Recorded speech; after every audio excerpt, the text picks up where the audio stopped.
Ladies and gentlemen, welcome to this look at some information from the blog post of Wednesday, the 2nd of April. Now, this is an interesting one. I think Giants are trying to be more transparent. They're trying to answer questions. They're trying to alleviate misunderstandings regarding mods, modding, the Modhub, mod testing, mods generally. Because recently there's been some stuff going around. Let's just say on a few of my videos I have said very clearly I'm not getting involved in all the politics and all the stuff that's happening.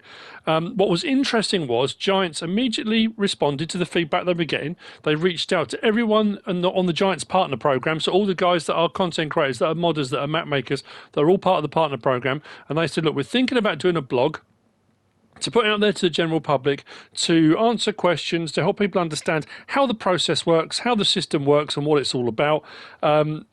Give us your feedback. Let us know what your viewers, what your subscribers have been telling you or asking you, and how you feel and what you think should be answered or said, which is what a lot of people did.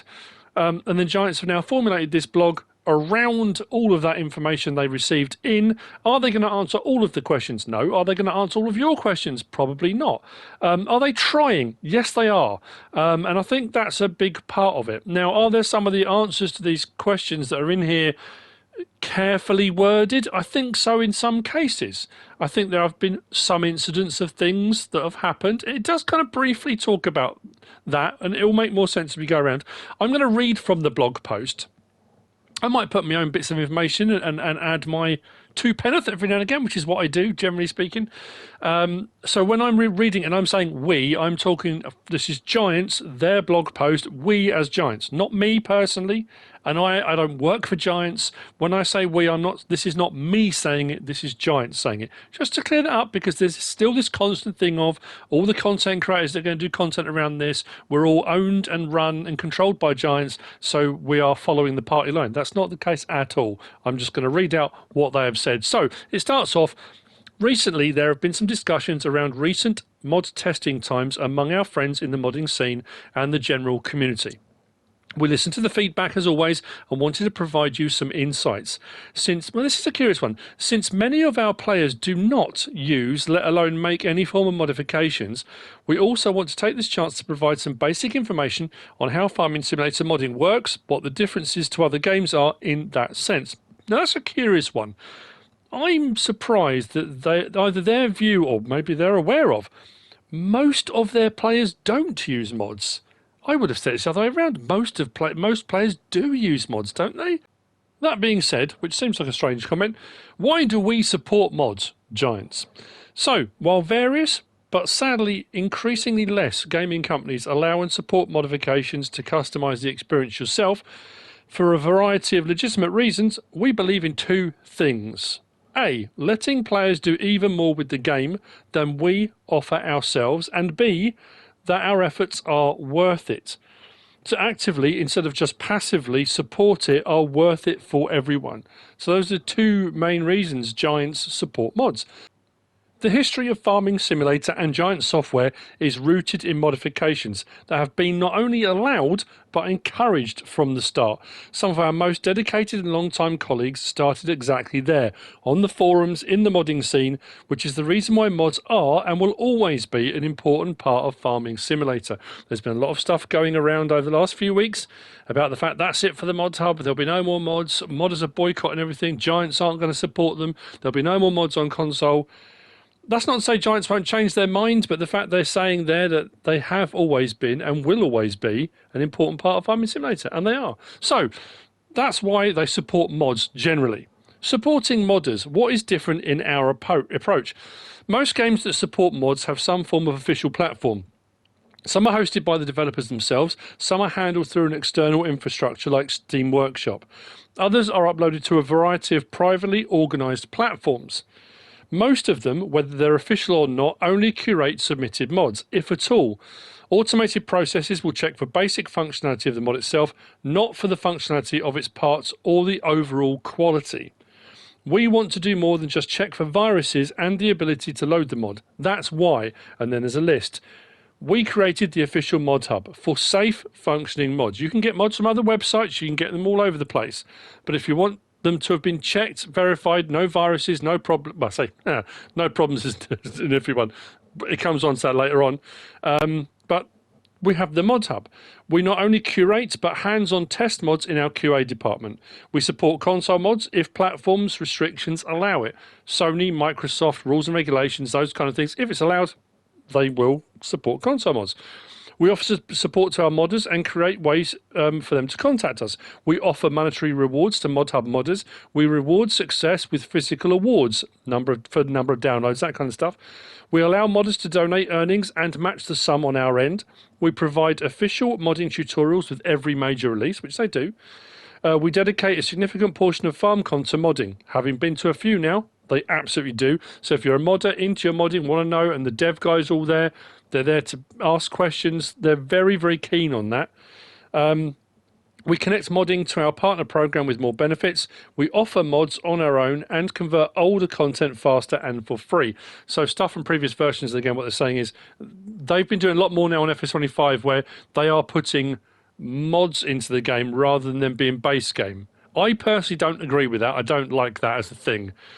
If it's a base game mod, on the next game update, put it into the base game. Don't add them into the mod hub, because we've got enough stuff in the mod hub as it is already, and that means you're using up mod space to have something in effect which should have or could have been a base game piece of equipment. That's just my own personal bit thrown in there. So mod testing, and this is a bit that I think is more interesting if you're interested. You might not be interested in mods at all, and that's absolutely fine. But I think there's a lot of misunderstanding of how the mod system works, how mod testing works. Now, again, this is Giant's explanation of it. Not everyone will agree with this, and I'm sure people out there will have instances where they can say, yeah, but this happened, or yeah, but that happened. And again, I think Giants are just doing a general, this is the situation. There are always likely to be the odd blips here and there because people are human. So, mod testing. Testing, no matter what, takes up a lot of time. Whether it's a game, a DLC or a mod, so far Giants have tested over 1,500 mods since Farming Simulator 25 was released. Is that more mods than there was in FS17? Probably. That's crazy. This is done by our QA team alongside testing of patches, free content, upcoming content, a lot of other responsibilities of game testers, and other than analysing and collecting bugs, they do way more. And so that's what I was going to say something about. The QA team, Giants is not a big company, and the QA team's not a big group of people. Plus, they all wear multiple hats, so they all do multiple jobs. So they aren't just testing mods. That's not, they do all sorts of other things. So when there's other things happening, if there's free content, if there's patches that are ongoing, if there's upcoming content, a DLC, they'll be testing that sort of stuff as well. So it's not always just mods. And they get pulled from pillar to post. Unfortunately, that's the way it is. So here's what the usual testing loop looks like. Step 1, mod creation and self-testing. A modder creates a mod and tests it on his or her own system to make sure it works as intended. Once satisfied, the modder then uploads the mod to the mod hub and submits it to the queue for testing. Step 2, queue and initial verification. Our mod hub team processes mods in the order they were submitted or last modified. That's important. No reservations. If a modder recalls their mod, it goes back to the end of the queue. So if a modder submits a mod, then thinks, oh no, I missed something, or actually I don't want to release it yet, and they pull it, when they resubmit it, it comes on the back of the queue because they've decided to pull it. That's the way it works, apparently. Basic check is performed to see if the mod meets the basic submission standards. Does it have proper screenshots? Does the mod description and mod icon look correct? Does it appear to have been tested by the author? Those are the initial tests and verifications. So step 3 moves on to PC testing. If the mod passes the initial review, it moves on to PC testing, where the test team evaluates functionality, stability, and compliance. If problems are found, the following actions are taken. If it's a minor problem, then it can be fixed internally by the mod team. If it's a major issue, it's reported to the modder, who can fix it and then resubmit it. So, we're on to the resubmission bit. Resubmitted mods go into a shorter queue, specifically for fixes, ensuring they are processed faster than new submissions. So the resubmission queue runs alongside the newly submitted queue. So if you've had something tested, it bounces out because there was something wrong with it and you fixed it. When you resubmit it, that goes into a separate queue. Now that should, if what they're saying here is correct, that gets processed faster and goes back into the queue and should be released. So yeah, it's that thing of, but if it's been bounced back because it's wrong, shouldn't it go to the back of the queue? I suppose technically not, because it's already being tested. If it's a small thing, or it might even be a major thing, but if the modder does it in an hour, for that to go to the back of the queue again, I don't know. Anyway, but so that you've got parallel queues. So, step 4, console testing, if applicable. Once a mod passes PC testing, it moves to console testing, if it is compliant for consoles. So if the modder has done what needs to be done for it to be on consoles, and if it meets all the respective criteria that allow it to be on consoles, it will get tested. Shader compatibility, any issues must be resolved before approval. Slot count calculations, which are handled automatically. Textures and files being loaded without any issues. Mods with shader issues may be sent back for fixes. Again, they will enter the shorter queue for resubmissions once corrected. Step 5, final approval and release. If a mod passes both PC and console testing, it is moved to a pending release status. It then waits to be released in the next scheduled Modhub update, alongside PC-only mods that have also passed testing. So at the moment, it seems to be daily. We're getting mods. So once mods have passed testing, they will sit in, I guess, a folder. Whatever time that day they decide to upload mods onto the Mods Hub, if it's passed testing, bang, up it goes. Now, there has been some argument about people are skipping the queue, not jumping testing, but skipping ahead, and I don't know anything about that. I can't speak to the legitimacy of any of the claims because I'm not part of any of that. I could jump on the bandwagon and wag my finger and go, oh yeah, because someone told me. I don't know. I can't speak to that. And like I said, I'm sure people will have instances they can talk about where somebody's mod has jumped the queue, or a particular modder. There's always accusations that Giants play favourites with certain modders. Again, I can't speak to that. I don't work in the QA team. I'm not a modder. I honestly couldn't say for certain. So the next couple of sections are regarding mod facts, questions answered, questions that were submitted by all sorts of different people from forums and stuff as well. And then I think the final section is regarding modders questions, which might not be relevant to everyone. There's a couple that I will read out. What I will also do is make sure that the blog link is in the description for the video. So if you're really into your modding and you want to know the modding side of what questions were asked, like I say, I will do a few, but not all of them, because some of them are very specific to certain things. But anyway, so questions below. Don't know anything about mods? First question, what are mods? I know nothing. Not me personally, but yeah. Nice of you to ask. Modifications are, first and foremost, user-generated items, features, and enhancements created by the community, not the developer of a game. So they are separate to the game development. But here's an exception. We as developers publish some content for free and use our own mod hub too, because it allows us to quickly bring content to you. But mainly, mods still refer to community creations. Hence, we usually call our content free content and not mods, even if it appears in the mod hub. Yeah, I've already said about that, how I feel about that. What's Mod Hub? It's our own official platform for mods in Farming Simulator. Modders can submit their creations. We test them, which is not the norm in the industry. A lot of companies don't do that. You can download them directly in-game, but you can check the Mod Hub on the website as well. So if you go onto the Farming Simulator website, there's the Mod Hub in there. There's also the Mod Hub on your game. When you go on there, you can see what's new, what's latest, what's been updated, all that kind of stuff.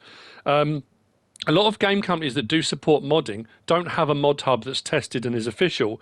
You can download mods from all sorts of sites, but it is an understanding that you are doing it at your own risk and that a mod made by somebody else could cause you all sorts of problems. I think that's why Giants have always had the mod hub. And yes, I'm not saying that mods don't cause problems, but it does go on to talk about that later on. So yeah, anyway, so next question, interesting. It says, I installed dozens or hundreds of mods. Why doesn't it work? So this is important. With the base game, we have to make sure it works as intended, which sometimes requires patches due to the complexity that is software development. So the base game stuff, you have to make sure it works, patches, and we know there have been patches coming out. However, when players install mods, they are essentially modifying the game in ways that we cannot predict or control. Expecting the game to work perfectly with an unlimited number of mods is unrealistic because each mod changes the game's code, sometimes in ways that conflict with other mods. And I've talked about on various different videos mod conflicts. When people message me and say, my game's not loading, I can't get this to work, why isn't this working? My initial response would be, it could be a mod conflict. And then you can go through and you can check your mods to see whether something is causing a conflict, whether it needs to be removed. You can check the forums, that kind of stuff. Because you are changing the code. You know, there's a lot more information about this as it goes into. That's why we can't guarantee stability when mods are used. The more you modify a system, the more unpredictable it becomes. So the more mods you've got installed, especially mods that have similar things they do, one set of code can affect another set of code from a similar mod, and then you get these conflicts. Why can't you make sure that all mods are compatible with each other? Now, this is something that people have said to me when I do mod reviews as well.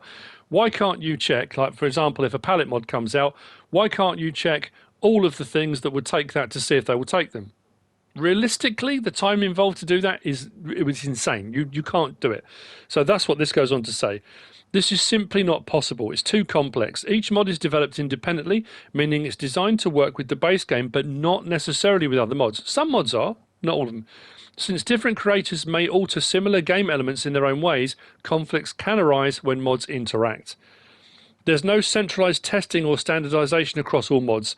We would have to impose a lot of strict restricting rules to modders to decrease conflicts, but it still wouldn't be possible to achieve overall compatibility.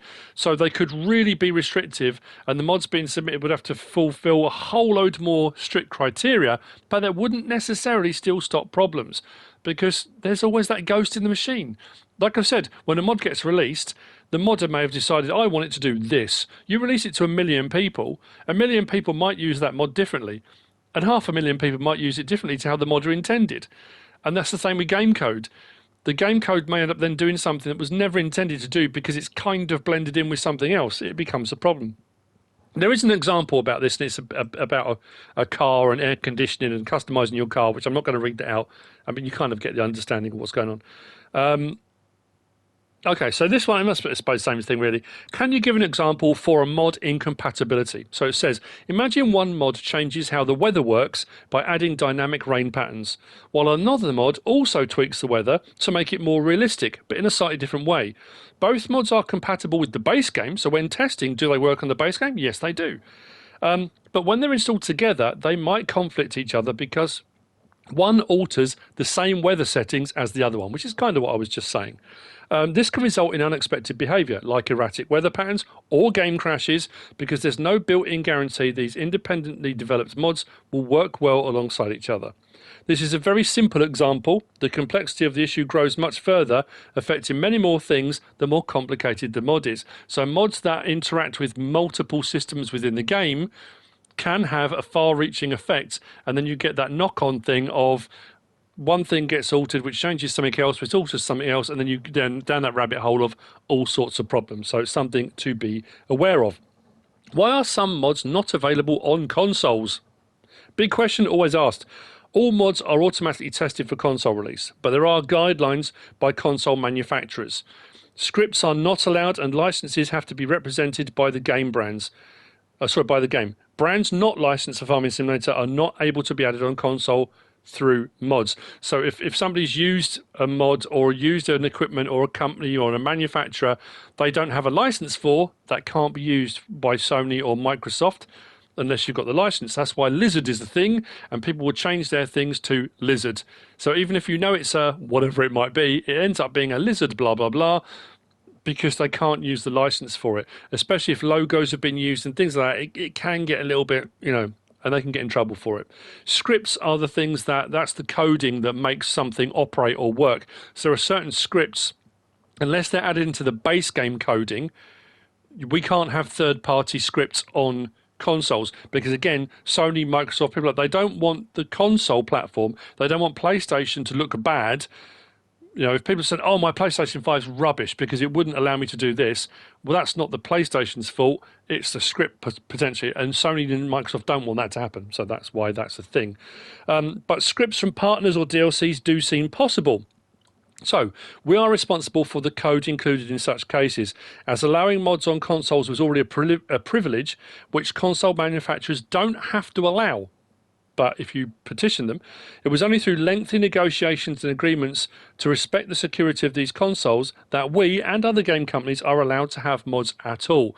So yes, Giants do have scripts. Yes, Giants do have certain licensing agreements and stuff in place which allow them to, but they have to fulfill very strict criteria, and that gets changed into the base game. I know there's a lot of information here, guys. I know it's me talking a lot. I mean, that's what this is about, but hopefully it will explain and expand on a few bits of information. Right, next. So this next section, it does say questions from modders about testing mods. And some of this is actually quite interesting. So I'm going to read through some of it. Like I say, I might skip over a couple of questions here and there. Don't worry, we haven't got too much more to go. So where can I see how long mods are currently being tested and how many mods are currently being tested? Now, there used to be a mod list. And that has changed recently. It says you can check the forums. So if you go onto the Farming Simulator website, onto the forums, to find out how long processing times for mods currently look like.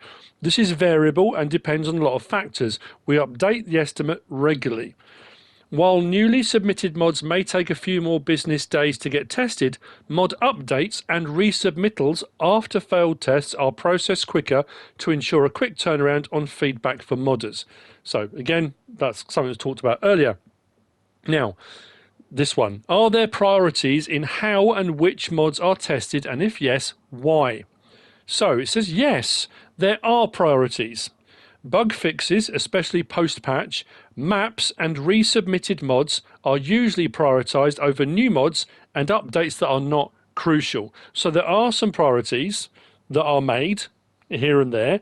Now, is that a list of all of them? Maybe, maybe not. Again, I can't attest to this. All I'm doing is reading out what Giants have said. Again, you may have specific instances where that hasn't been the case.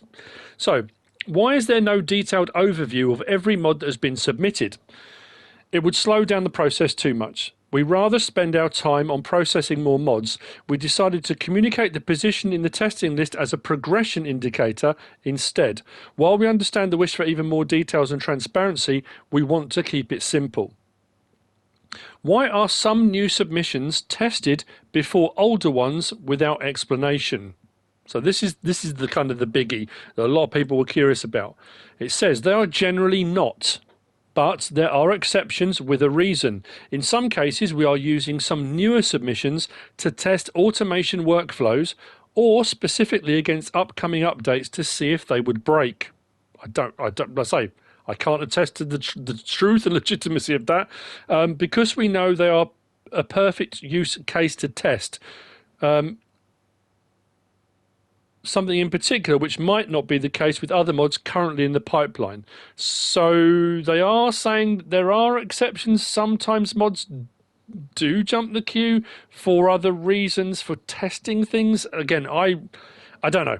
I don't know how I feel about that one, but it is what it is. Anyway, why is it that a mod appears to be skipped or delayed? It says mods are usually not skipped or delayed more than a day. So they can be potentially then. These short skips are usually because of a batch processing to make our workflows more efficient, meaning this happens due to the overall efficiency of the process. So if there are things of, I suppose, a similar design type style, if you've got 20 cultivators, if they get batch processed, that batch may jump a day ahead of something that was submitted before. Is that what they're trying to say? I think that's kind of what it's saying. Is there a way for players to report broken mods directly via the Mod Hub? Now, that's an interesting one. They don't actually answer it. The answer to that is no. There's not a way of doing it directly via the Mod Hub, but it says we're always looking at social media channels, Discord, the forums, but most importantly, the feedback we get from our partners. There is a bug fixing link. You can go onto the forum and for things like that, whether it's other modders or media partners for issues. Here is a challenge. Players often, now this is what I was talking about before, players often confuse a mod not working with a mod conflict with some other mod. The first is a valid issue if the mod is not working. The other one is not. And it goes on to explain, there is no capacity to handle such an inbox unless we dedicate some of the mod testing resources towards them. It is also not possible to reach everyone to explain this logic and prevent these kind of reports that are not relevant. So when people are reporting broken mods because they think the mod's broken, they're not going through a process of testing or checking to see if there's a mod conflict first. The knee-jerk reaction is, this mod's not working, bang, therefore it's broken, I will report it. But it's not always necessarily the case. It's something when I do mod reviews, I try to look at all the different aspects of what potentially could be causing a problem before saying it's broken. It's a difficult thing to do. And like I say, they can divert resources away from testing mods to run an inbox of reported mods, but then the mods don't get tested. So again, we're in that thing of they're a small group, they haven't got a lot of time, they're doing the best they can, I guess, with what they're doing. With mods with game-breaking errors, will mods with game-breaking errors be temporarily disabled until the modder fixes them? It says this is handled on a case-by-case basis. There have only been a handful of mods disabled due to issues in the past. We tried to contact the modder first and work with them by providing relevant information about the issue the mod is causing. Working closely with the modder ensures the mod is fixed quickly and players can enjoy playing the mod. Again, I have no frame of reference with regard to them working closely with modders. I know there's been a lot of discussion about people can't contact them, they don't contact people, they don't respond. Again, it could be a specific thing, and it might well be that whatever it is you've submitted or you've said that you think is important, Giants don't think is important because they've got more important things to deal with. Again, I don't know. There's a question about why mods with known errors are allowed to remain in the mod hub. Again, it says some problems aren't big enough to be harmful to the player's save game, so they get left. They get tweaks and updates by the modder at some point, I would imagine. Players often will disable a mod if it's not working, but then can't re-download it. That can cause problems with multiplayer gameplay. The mod disappears, and then therefore you have a problem with save games. Again, yeah, maybe. How can Giants improve the feedback quality when mods are rejected? Modders can open a mod hub ticket if their feedback is not qualitative enough. We are always trying to improve our response templates. We cannot give detailed feedback on every little detail, but we still want to process the mods. So again, once you've opened a ticket, if you're a modder, again, I don't know how long the response time is. I don't know if people don't get responses. Some do, some don't. But they are saying they are constantly working to improve that. Why do minor issues cause mods to be delayed again for days? Whether a problem is minor or major makes no difference. The delay is due to the amount of mods currently being submitted. Once the resubmission queue is close to the ideal 1 or 2 business days, this will no longer be an issue. And this is a reason why Giants have been pushing out, testing as many mods as they can over the last couple of weeks. They're trying to get that mod list down, the queue down, to 1 to 2 business days. When they're down to that, it's much easier to deal with the resubmission queue as well as the newly submitted queue and keep it at a sensible rate, I think is what they're saying. And I think with that, we're on to the last question. I think I went through most of them in the end. There's one at the very bottom that says, why does every word in a mod title need to be capitalised? I don't know why that was even added in. It doesn't really matter to me whether it is or isn't. And I assume it does to some modders. If they put their title in a specific way, sometimes they just get capitalised for more emphasis, I guess. Anyway, so the final question, why doesn't Giants support modders more actively? It says, we have to strike the balance of working on the game, working through the mod hub and other priorities with a small team. We are not a large studio and the community outgrew the team size. Which, let's be honest, the farm sim community, and the fact that we've got people like Benny and we've got Kermit, the Kerminator, as community coordinators. A lot of companies don't have a community coordinator. A lot of game companies, I remember talking to Lars Lysertan a while back, and he said some of the companies he worked with as a community coordinator, they completely abolished and abandoned their community support because it was using a person or people to run that they weren't prepared to pay for, and they wanted to move them into other areas where they would be more productive. So the fact that Giants still have a community team and they are still doing it, I think is a kind of testament to the fact they are trying. if not necessary to everyone's standards maybe.